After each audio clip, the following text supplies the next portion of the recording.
Hey guys, it's Misty Buck, president of Miss Inc. And I have a really special guest today on this storming Marketing Monday, but we're still going to come live to you. We got some tips for you. We're talking all about real estate today with none other than my mom. This is Maggie Buck. She is a realtor with Douglas Elliman. I'm super excited to have her here today. She tunes into the show every week, and now we're kind of turning the tables and putting her in front of the camera and a little bit on the spot. So that's kind of like, maybe that's like a kid's dream, is to be able to put their parent on the spot in front of all kinds of people. So here we are. So I'm going to call you Maggie instead of mom, because that's who you are to everybody else. So, all right, mom Maggie, mom/Maggie. Why don't you go ahead and introduce yourself?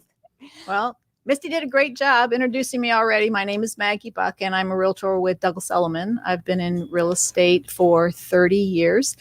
Misty was brought up hearing, I have to go show a property, cook this macaroni and cheese yourself. I'm busy. Don't come in when the door is closed, because I'm on a conference call and dragging them all around in the back seat as I'm going from house to house showing property with her and her brother. Anyway, that kind of wraps it up in a nutshell. That's what I do, is I sell real estate.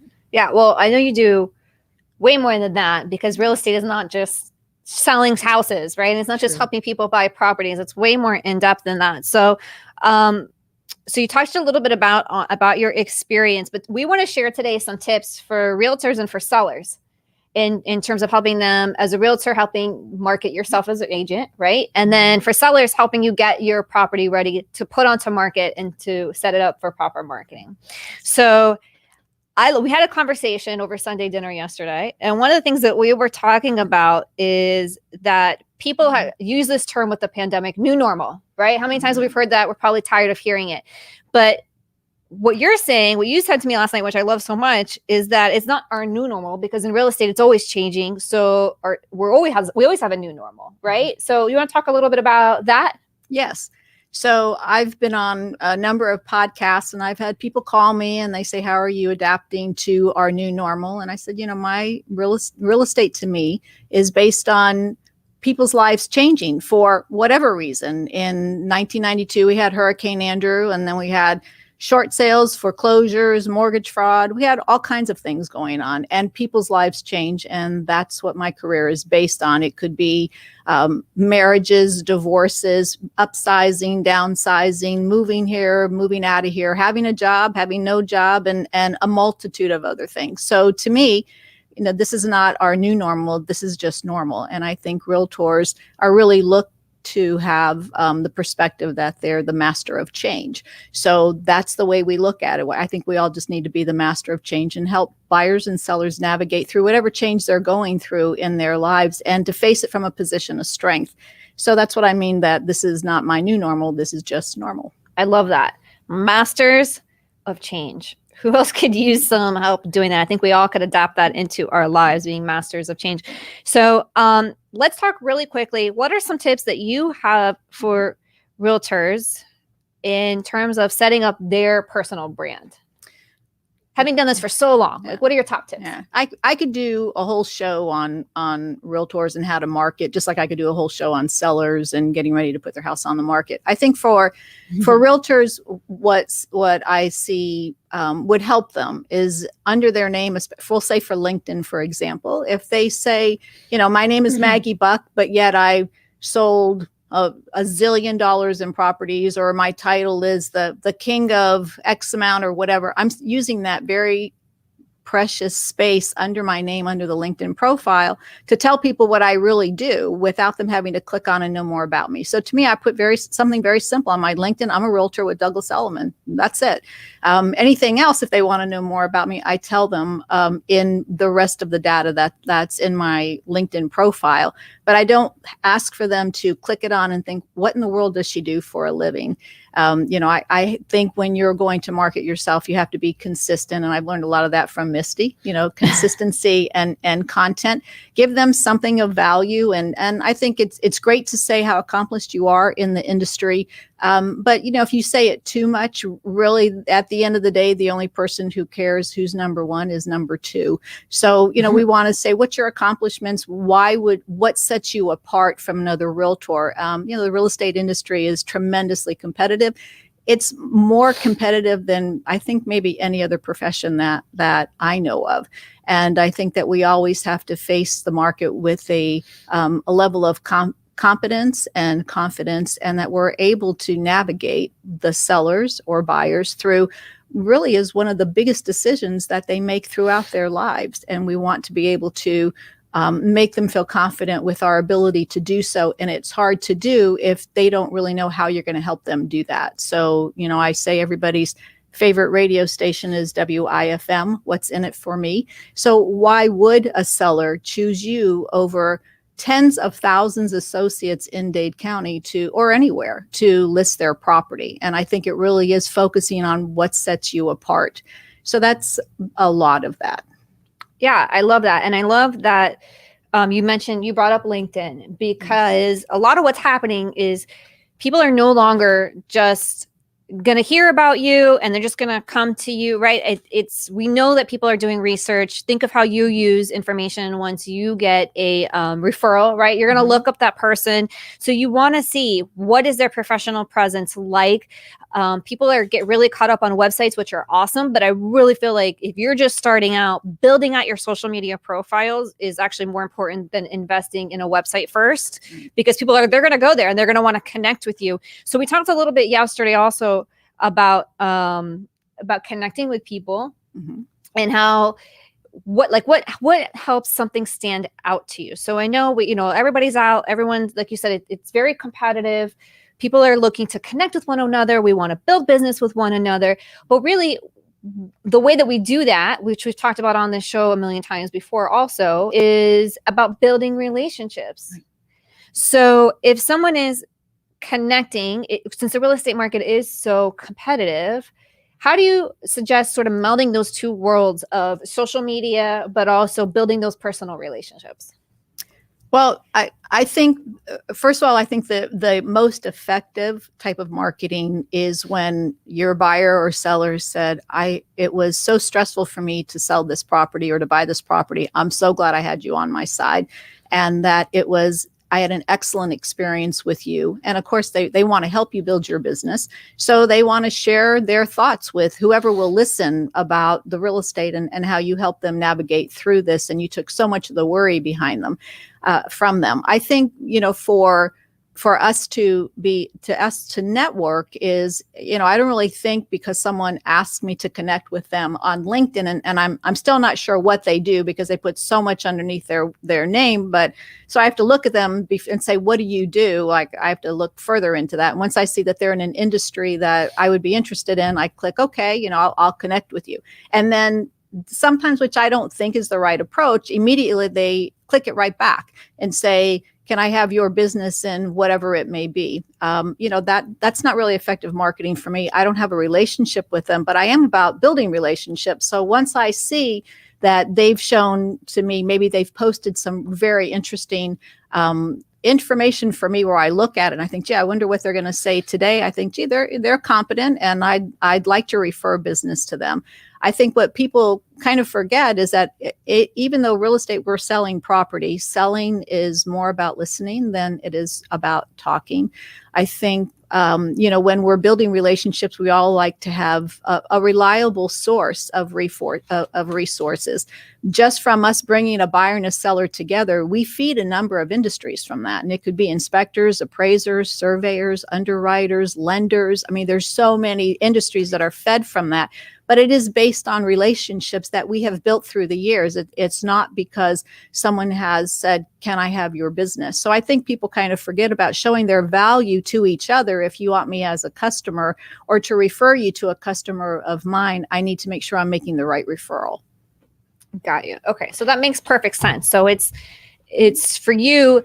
And, it's kind of funny because like LinkedIn best practices is to make that headline bio say what you have to say about yourself, but also more personal. So people really, and it's like a keyword situation now with SEO. Yes. So people are really, including myself, cramming it with stuff. Mm-hmm. And I find it interesting that you are saying that you actually prefer a more simple, direct approach. Yes. Like, keep it simple. If I want more information about you, I'll go to your profile and I will figure it out. And then I also really like how you said that you're going to look for them to provide value through the things that they're posting. So this is a really important piece of a tip that she just gave. And then I agree with 110%, because yes, people sign up for these things or LinkedIn InMail or whatever it is. They'll connect with you. They'll send you, you click yes. All of a sudden, it's like an automatic reply. You get a message from them. Hey, like, like they're basically asking you for business without ever having built a relationship. So I like that sort of that slow and steady approach and organically really building those relationships. What that means being active on there. That means like, my mom / Maggie just shared putting consistent information and tips out there and showing that you really know what it is that you're doing, because then somebody will say, oh, okay, yeah, hey, like this person actually does know what they're going on. They're not just here to like a shark to ask for my business, which I don't really know who that works for. I actually don't know anybody who that works for, but maybe I am mistaken. So let's talk about, since we're talking about sort of marketing tactics, you shared a story recently about a woman who was asking you about why her business decreased. Right? Do you want to go ahead and share that story now? This is a good one. Yeah. So I had, I've been doing real estate a long time, and I'm happy to share information. I give free information all the time to buyers, sellers, other realtors. I don't mind sharing because it is about real estate, but it's also about relationships. And I had an associate who'd been in business for a while, and she used to do okay. She had some volume in real estate, and it was enough. It kept steady. So her business dries up, not just over 5 minutes, but months and even years. And she came to me one day and she said, look, I want some advice. And, I don't understand where all my business went. I don't have, and my phone is not ringing. I'm not able to get listings. I just don't have any business. And I used to have it, and I don't know what happened. And she said, and the biggest thing that I'm puzzled about is that I haven't done anything different.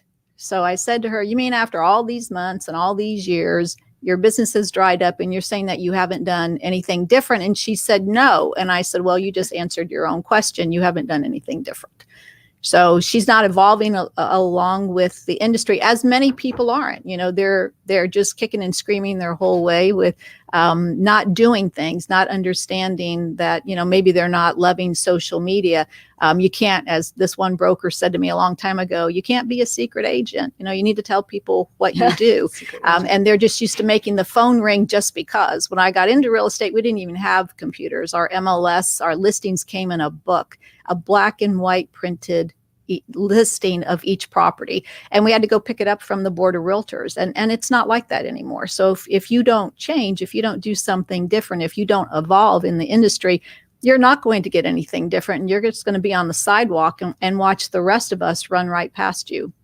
Yeah, I think that's another really good point, is that evolution of, we touched on this a little bit earlier about adapting to that new normal. Mm-hmm. But in real estate and really in any business, there's always a new normal because there's always things changing, and particularly in marketing, things change every day and they change fast. Right. So I really love that. So I hope that she took your advice and maybe started doing some things differently. So, and speaking of that, what are some things that you've done over the past year that might be new and different in your strategies for building business, for marketing and all of that? Well, I've asked Misty / daughter a lot of questions.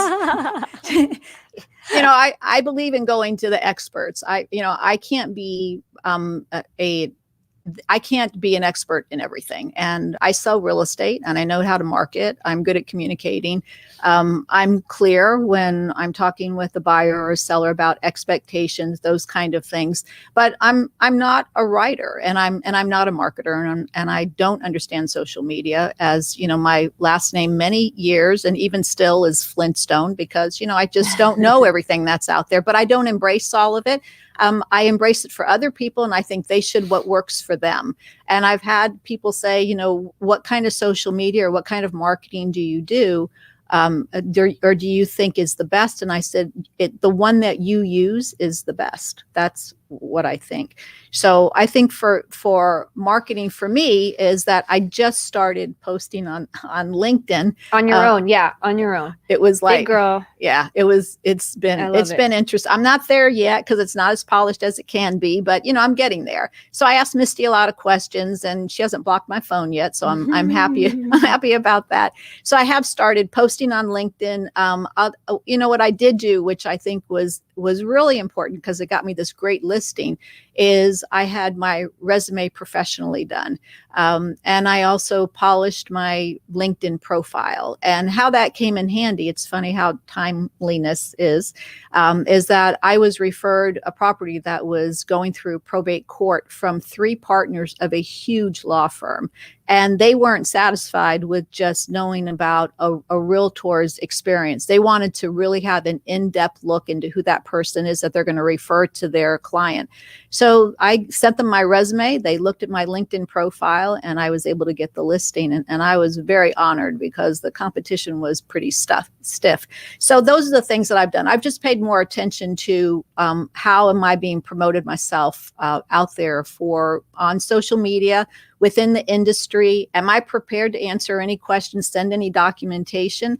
What sets me apart? So I've concentrated on that. What sets me apart?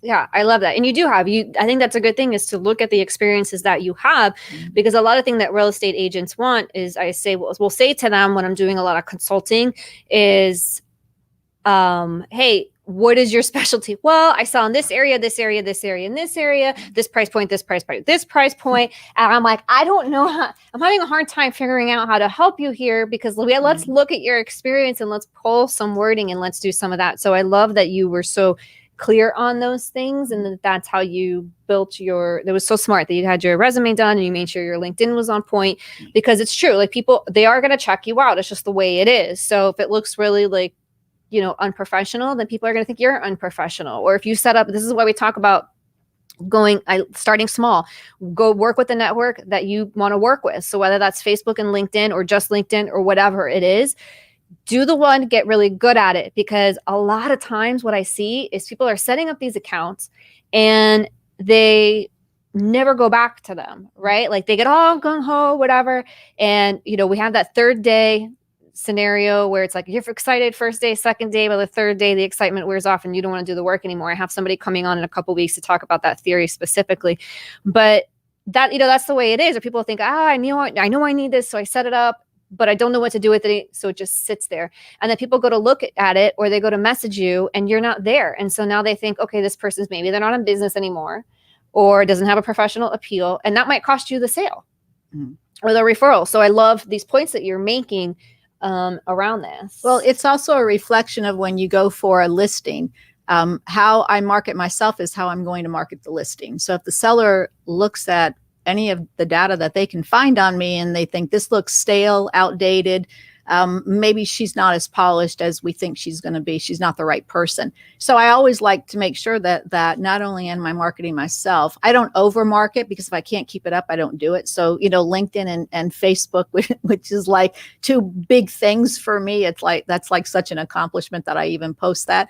I have just started that, and I do laugh because I think, I've posted 2 listings that we sold recently. And I'm sure people are thinking, oh my God, she's been in real estate 30 years and she's only sold 2 listings. But, that's all that I've posted. But I'll continue to post more. I think it is the image that you set forth. Are you comfortable? Because if I'm not comfortable on social media marketing myself, and marketing properties on social media is so big, I'm going to put the seller, or I could look like I'm putting the seller at a disadvantage, because I'm not embracing what do we need to do to sell properties nowadays. And the reach is limitless when you do it like that. We sell local, but we market globally. Mm-hmm. Yeah, very true. So we're going to we have about 10 minutes or so left. So I want to make sure that we segue into the seller conversation and the seller tip conversation. So when you are helping somebody get ready to sell their home, there's a lot that goes into that. So what are some of the first things that you tell them that are going to help you market their property for a sale? Okay, so I think it depends on what's the mindset of the seller and what are they looking to do. Some of them are more sophisticated. I listen more than I talk, and some of them just are almost overwhelmed at just thinking about putting the property on the market. So I explain to them, when you place your property on the market, it's like eating an apple. You don't put the whole apple in your mouth at the same time. You take a bite at a time.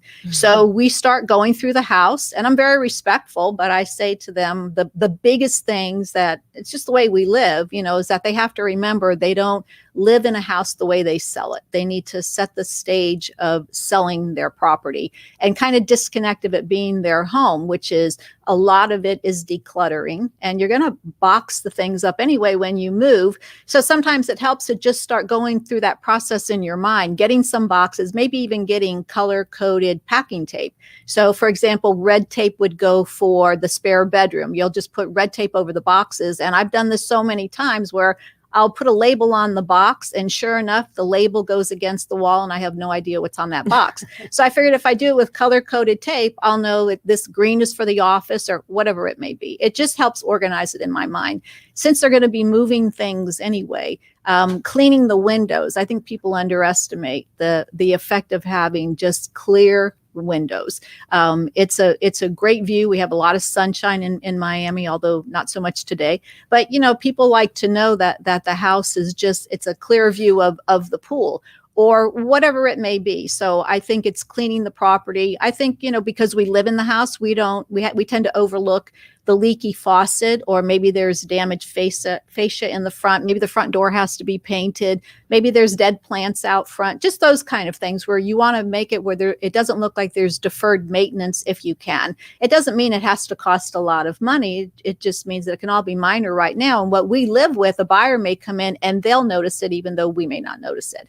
So it's just making the house look like it's more welcome. And come on, this is more of a retail experience where you're setting the stage for them to come in, rather than you're not visiting my home, you're visiting a property you're considering to purchase. Yeah. And I love too this point of you can't sell a house the same way that you live in it. Right. So like that makes no, but that really makes perfect sense. And I like the idea. I think you really have to listen to your realtor, because they're the ones that are going to, or your photographer, because they're the ones that are going to tell you things that you, like you said, you may not notice because you live in it. So that, those marks on the wall or the baseboards or whatever, maybe you don't even notice, right? Or that corner that your dog chewed on. It's true. Yeah. I have a few of those in my house on my to-do list. She does. For repair. Dog mom. Anyways, so so those are really important tips. So, okay, so once you have the house, they've made some of these adjustments. Do you suggest like bringing in a stager before doing photography? Because I know photography is really important. So we'll touch on that in a second. So they've cleaned up the house, made some of these small repairs. What are the next steps?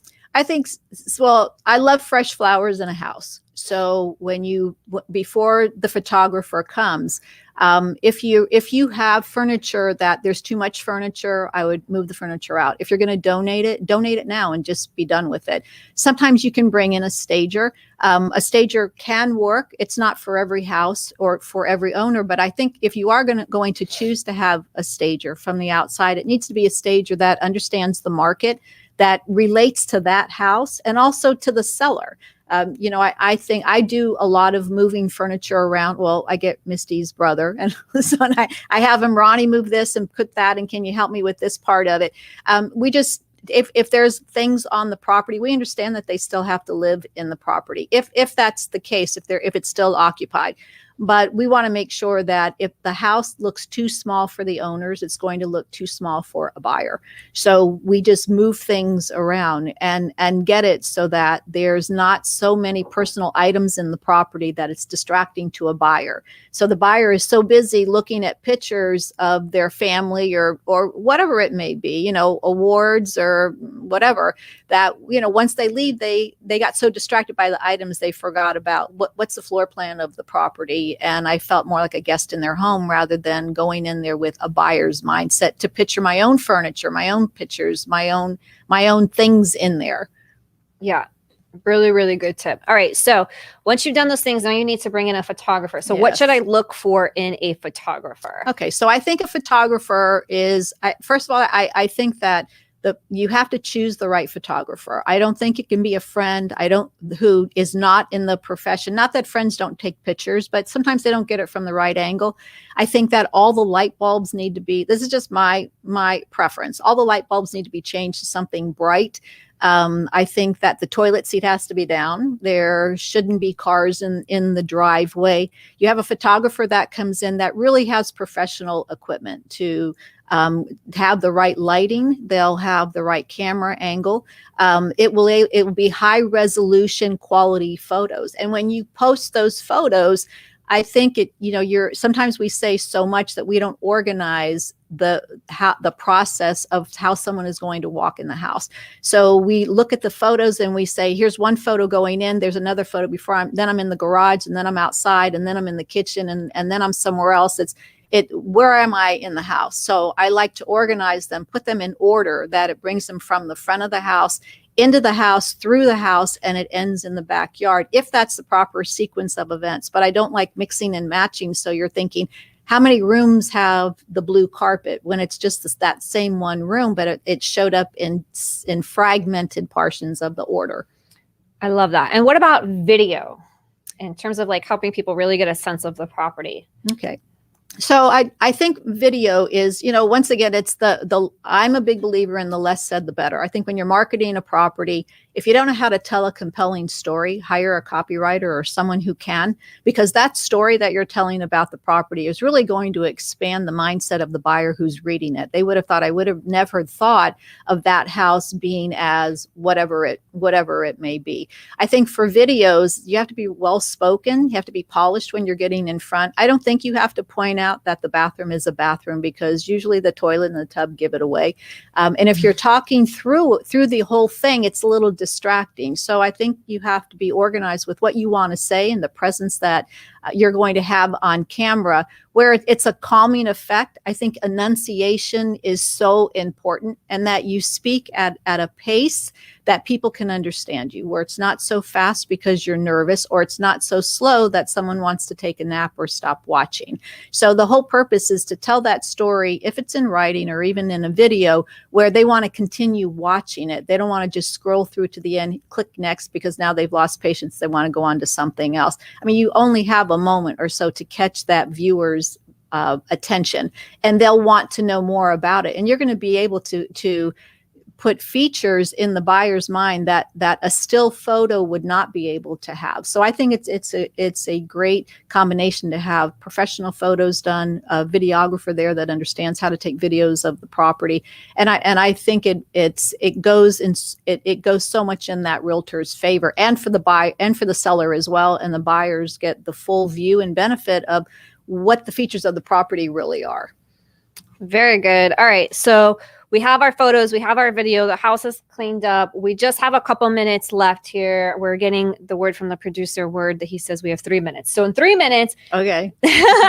What is the next top tip that you would say, or the biggest mistake maybe that people are making when they are trying to market their home for sale? They've done all these things. Let's say they've done it the right way. We know they do open houses. Are there any other things that sellers should be aware of when it comes to preparing to be a part of that marketing process? Yes, I think that when there's so many things I could say, but 2 minutes, Mom. Sometimes what happens is that when a seller puts their house on the market, they want to, what they like to say is to help their realtor market the property. So they'll want to do their own brochures, or maybe put something out in the front yard, or just do something different, their own kind of marketing. And it's not even close to the quality of what the realtor that they hired to do, the professional, is doing.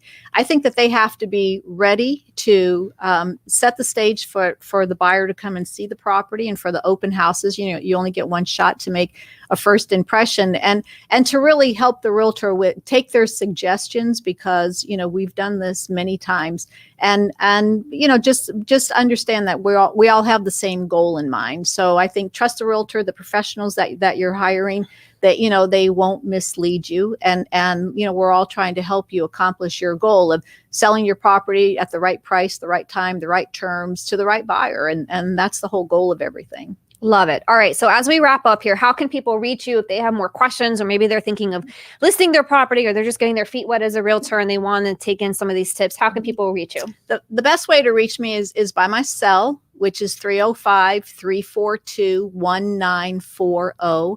And that's usually the best way to, if it's easier for me to take a phone call. I will say that if someone calls me, if they don't leave a message, I won't return the call because I don't know who that person is. And, my phone rings all the time. So please feel free to leave me a message. I'm happy to help.